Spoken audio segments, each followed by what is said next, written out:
द्वितीय वर्ष समाजशास्त्र की क्लास में आप सभी का स्वागत है। पिछले अध्याय में हमने जनसंख्या विस्फोट के बारे में पढ़ा था। आज हम अल्पसंख्यकों की समस्या के बारे में अध्ययन करेंगे। भारत एक बहुसांस्कृतिक एवं बहुधर्मी देश है, जहां कई धर्मों को मानने वाले लोग निवास करते हैं। अल्पसंख्यक का तात्पर्य तुलनात्मक आधार पर छोटे समूह के व्यक्तियों से है। भारत के वंचित समूहों में अल्पसंख्यकों को भी सम्मिलित किया जाता है। शाब्दिक दृष्टि से अल्पसंख्यक लैटिन भाषा के माइनर तथा इटी का यौगिक शब्द है। इन दोनों का संयुक्त अर्थ समूह को बनाने वाले दो समूहों में संख्या की दृष्टि से अपेक्षाकृत छोटा समूह है।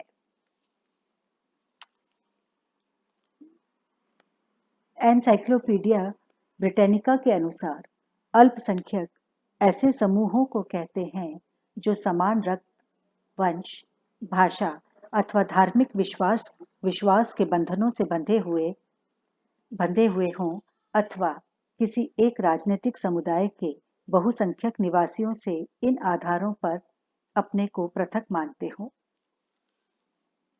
ऑक्सफोर्ड इंग्लिश डिक्शनरी के अनुसार अल्पसंख्यक छोटा अथवा अधीनस्थ होने की शर्त अथवा तथ्य है। इस परिभाषा के अनुसार अल्पसंख्यक होने के लिए संख्या में कम होना, परिस्थिति की दृष्टि से समाज में निम्न होना, तीसरा अधीनस्थ होना चाहिए। राष्ट्रीय अल्पसंख्यक आयोग अधिनियम 1992 की धारा 2 के अनुसार अल्पसंख्यक से इस अधिनियम में से प्रयोजनों के लिए वह समुदाय अभिप्रेत है जो केंद्रीय सरकार द्वारा इस रूप में अधिसूचित किया गया है।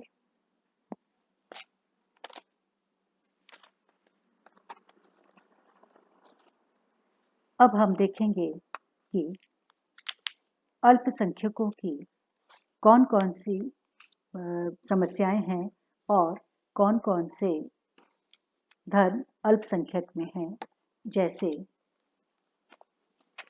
मुस्लिम, ईसाई धर्म, सिख धर्म, बौद्ध धर्म, जैन धर्म और पारसी धर्म। इन्हीं आधार पर हम अल्पसंख्यकों की प्रमुख समस्याओं को देखेंगे।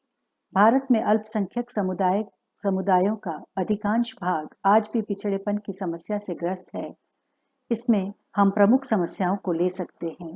पहला है सांप्रदायिक दंगे, अर्थात स्वतंत्रता प्राप्ति के पश्चात देश में बहुत बार सांप्रदायिक दंगे हुए हैं। मेरठ, अहमदाबाद, रांची, जबलपुर, इंदौर, अलीगढ़ आदि अनेक स्थानों पर सांप्रदायिकता की ज्वाला भभकती रही है। इन दंगों के कारण अल्पसंख्यकों में बहुमत संप्रदाय के विरुद्ध असुरक्षा की भावना विकसित हुई। विधानमंडलों एवं प्रशासन के प्रतिनिधित्व से असंतुष्टि, अल्पसंख्यकों को यह असंतोष रहता है कि उनका विभिन्न प्रशासनिक सेवाओं एवं विधानमंडलों में उचित प्रतिनिधित्व नहीं पाया जाता।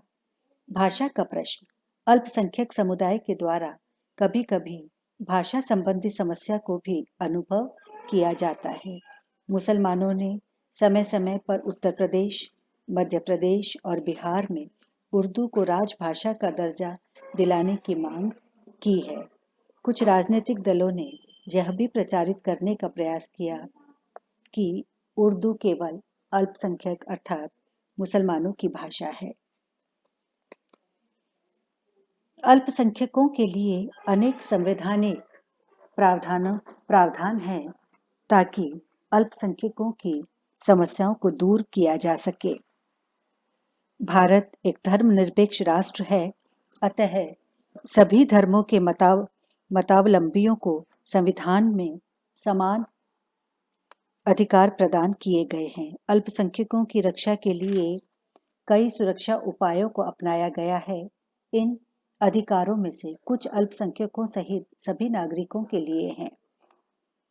ये अधिकार संविधान के अनेक अनुच्छेद में स्पष्ट हैं, जैसे अनुच्छेद 25 में अंतरात्मा की स्वतंत्रता और किसी भी धर्म को मानने, पालन करने और प्रचार प्रसार करने की स्वतंत्रता को सुनिश्चित करता है। इसी तरीके से अनुच्छेद 26 लोक व्यवस्था, नैतिकता और स्वास्थ्य के तहत धार्मिक संस्थाओं, धार्मिक कार्यों के प्रबंधन के लिए अधिकार सुनिश्चित करता है। इसी तरह से हम अनेक अनुच्छेदों को देख सकते हैं जिसमें अल्पसंख्यकों के लिए शैक्षणिक संस्थाओं की स्थापना और उन्हें संचालित करने का अधिकार भी दिया है। उनकी भाषा, लिपि और संस्कृति के संरक्षण का अधिकार प्रदान किया है। शिकायत अनुच्छेद 350 में शिकायत के निवारण के लिए अल्पसंख्यक भाषा का प्रयोग करने की अनुमति देता है। इसी तरीके से कुछ अन्य प्रावधान भी हैं जो अल्पसंख्यकों के अधिकारों की सुरक्षा के लिए बनाए गए हैं और इन्हें समान रूप से अधिकारों को दिया गया है।